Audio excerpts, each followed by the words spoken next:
Olá, tudo bem? Eu sou o professor Lucas Naif Kaluri e na sequência da aula anterior falarei sobre a Lei da Liberdade Econômica e os impactos do Código Civil. Na aula passada falei sobre o artigo 49A e o artigo 50 e deixarei hoje reservado um pouquinho sobre a interpretação dos contratos e principalmente também sobre a teoria geral dos contratos com o artigo 421.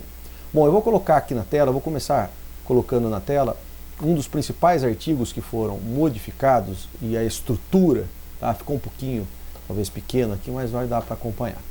Bom, esse artigo 113, ele traz no conteúdo a função da interpretação da boa-fé objetiva, né? Dirigida a todos os negócios jurídicos em geral. Então ele coloca aqui alguns parágrafos e alguns incisos que modifica dentro do caderno Fatos Jurídicos, não é? Fatos Jurídicos, Negócio Jurídico, ele vai falar aí sobre a incidência, a mudança no caput e os demais incisos. Bom, esse artigo 113, ele não é somente o contrato de interpretação pela boa-fé, mas também pode ser aplicado ao casamento, ao testamento, eu posso aplicar a outros negócios jurídicos patrimoniais ou não patrimoniais. Então, pelo caput, pela cabeça do artigo 113, os negócios jurídicos devem ser interpretados conforme a boa-fé e os usos do lugar de sua celebração, valorizando sempre a importância das regras de tráfico, né? A gente vai falar um pouquinho do que foi combinado, interpretação e por aí vai, tá? Então o artigo 113, ele sofreu ali algumas mudanças, vejo com bons olhos algumas das mudanças do artigo 113, que nada mais é esse artigo 113 de um desdobramento do princípio da eticidade, não é? Que nós estudamos lá no começo, os princípios norteadores do Código Civil, lembram? O princípio da eticidade, operabilidade, sociabilidade. A eticidade, que é o princípio de um código ético, honesto, que deve prevalecer a boa-fé, a lisura, a transparência, a honestidade, a probidade. Bom, para esse artigo 113, eu recordo aí do enunciado 409 da 5ª Jornada de Direito Civil, ele já falava da necessidade de incluir essas práticas adotadas atualmente com esse artigo 113. Bom, no inciso 4º aí, as demais são mais tranquilas, eu gostaria de pegar o inciso 4º do 113, e que ele fala que as cláusulas passam a ser interpretadas contra aquele que redigiu o seu conteúdo, não é?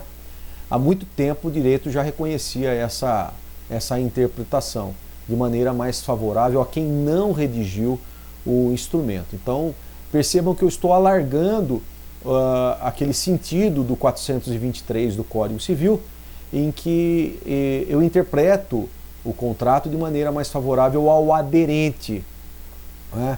E que essa interpretação eu usava só nas cláusulas ambíguas ou contraditórias. Hoje não, né? Hoje eu interpreto o contrato de maneira, de uma certa maneira, daquele que não redigiu, de maneira mais favorável àquele que não redigiu o contrato. De todo modo, também é possível aplicar essa interpretação aos negócios paritários, não é? Como eu falei na aula anterior, não ao Código de Defesa do Consumidor, que tem as regras próprias, não é? Desde que seja possível, lógico, identificar cláusula ou as cláusulas, né, que foram impostas por uma das partes, né? De uma certa maneira, como eu chamo aí, a adesão, né? Então, eu interpreto de maneira contrária a quem redigiu o instrumento. Outro inciso importante ser relatado, que é a novidade do último inciso do parágrafo 1º do artigo 113, que está valorizando a negociação prévia das partes, não é? Especialmente aquela troca de informações, de mensagens que antecedem as negociações na Espanha. Eu falo para meus alunos, né, como é chamada a fase da pontuação, que é a fase das sondagens, das investigações, dos pensamentos, não é? Que é a fase da pontuação. Então as negociações, elas devem ser confrontadas com as demais cláusulas do negócio pactuado, e eu tenho sem dúvida uma racionalidade econômica das partes. Então essa expressão destacada no novo parágrafo 1º do artigo 113, é uma cláusula geral, não é? E lógico que vai ser preenchida aí pelo cientista do direito nos próximos anos, como o Tartucci lembra, como ocorreu na própria boa-fé objetiva, na função social do contrato e por aí vai. Bom, outra novidade é o parágrafo 2º do artigo 113, que as partes poderão livremente pactuar regras de interpretação, preenchimento de lacunas e de integração dos negócios jurídicos diversos daquela prevista em lei. Percebam que esse parágrafo, o 2º do 113, tem uma redação muito próxima do 421A, que nós vamos estudar, falando um pouquinho do controle dessas regras de interpretação, do preenchimento das lacunas pelos julgadores em geral. Lógico que a gente tem as regras lá da LINDB, né, da Lei de Introdução aos Novos Direitos Brasileiro, o Decreto-Lei 4657 de 42, e a observação que eu faço é que a norma pode ser inócua em muitas situações, né? As partes do negócio podem, então, pactuar, afastar uma eventual intervenção do Poder Judiciário em caso de abusos, lesão, enfim, outras hipóteses. Também esta novidade do parágrafo 2º do artigo 113 já era admitido, tinha uma jornada lá de direito comercial e na primeira jornada essa discussão já acontecia. Bom, eu vou falar um pouquinho sobre as mudanças agora nos contratos, não é? Principalmente aí a liberdade contratual, como é que ficou no parágrafo único, as mudanças que eu gostaria de acrescentar. Bom, os contratos paritários, essa aplicação do 421, ela acontece para os contratos paritários, ou seja, os contratos negociados, parelhas, em pé de igualdade, não para os contratos regidos pelo CDC, que tem norma específica, a Lei 8.078 de 90. Então essa categoria jurídica, ela é o estudo da classificação dos contratos, que nós visitamos lá na parte geral com fatos jurídicos.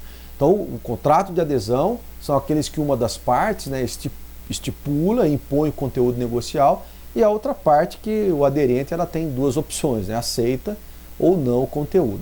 Então, na verdade, o principal âmbito de incidência dessa nova lei são nos contratos paritários ou negociados, tá? Esse é o foco que eu pretendo falar aqui. E a respeito das demandas que surgem desses negócios, não se pode negar que muitas delas não têm o âmbito do Poder Judiciário, que são painéis arbitrais, né, em curso não só no Brasil, como também no exterior. Bom, a primeira crítica que eu faço ao 421 é o tal do princípio da intervenção mínima, né? Ninguém conhece esse princípio, é uma novidade, estão falando aí até de uma novidade, todo mundo desconhece, há críticas, pode pesquisar na internet, em livros já, que em razão das alterações de 2020, que é desconhecido esse princípio da intervenção mínima. Então é um argumento retórico, ideológico nessa lei, porque é um princípio contratual com efetividade, né? Então nós não conhecemos essa intervenção mínima do Estado como está no parágrafo único aí que eu coloquei. Então os abusos contratuais são comuns no Brasil e nós precisamos da intervenção estatal, não é? É por meio do Poder Judiciário que se faça essa imperiosa intervenção estatal para coibir os abusos contratuais. Então, com todo respeito, esse parágrafo único é um pouco perigoso e com o tempo é que nós vamos aí identificar os caminhos. Ao 421A, tem que ficar de olho no tempo aqui para não estourar os 10 ou 15 minutos. Fala da alocação de riscos, o inciso 2, definida pelas partes que deve ser respeitada e observada. Lógico, não é? É preciso levar em conta os investimentos realizados pelas partes, as oportunidades de reaver esses investimentos, sem prejuízo dos lucros, não é? Esperados, lógico, de acordo com a racionalidade econômica, não é? Enfim, o inciso 2 aí coloca algumas hipóteses, né? Muito embora ele usa uma terminologia indefinida como alocação de riscos. Bom, o inciso 3º, que repete o parágrafo único do 421 que eu critiquei, ele fala que a revisão contratual somente ocorrerá de maneira excepcional e limitada. Aí é um perigo, não é? De novo, a revisão contratual somente ocorrerá de maneira excepcional e limitada. Essa regra também eu entendo como desnecessária. A revisão contratual, ela tem o caráter excepcional, não é? Como eu mencionei agora à parte. Então, colocar como a revisão um caráter excepcional ou limitada, isso também pode ser um pouco perigoso. Bom, eu gostaria de falar que essa lei de liberdade econômica, ela procura valorizar, sem dúvida, a autonomia privada e resolver os antigos problemas técnicos que existiam no Código Civil. Eu até acho que isso é interessante, é louvável, eu acho interessante.